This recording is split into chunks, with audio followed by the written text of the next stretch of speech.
Welcome. In front of me is a ZTE Blade V8 Lite, and today I will show you how to enable and set up the Do Not Disturb mode. And to get started, you will want to open up Settings. From here, scroll down to Sounds, and we'll find Do Not Disturb right at the bottom, or once you tap on it, you will have options to basically customize how it functions. So you can select what kind of sounds go through, what kind of pop-ups will show up. Then you have the toggle itself.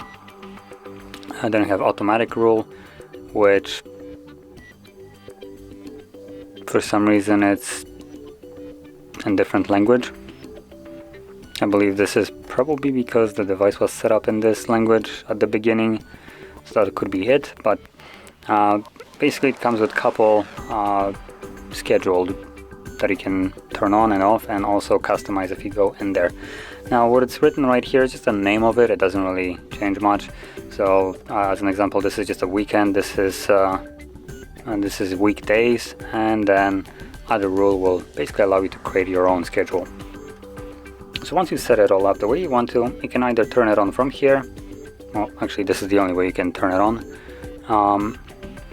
And once you turn it on, you also have the option right here, because it doesn't go to priority, or not priority, but yeah, priority only.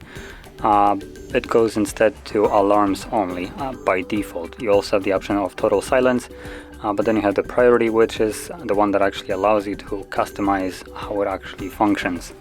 So there we go. So once you have set it up and enabled, it's right now on. Unfortunately, you will have to get back into the sound and then Do Not Disturb mode to turn it on, or off I mean, once you're done with it, because there is no toggle in here. So anyway, if you found this very helpful, don't forget to hit like, subscribe, and thanks for watching.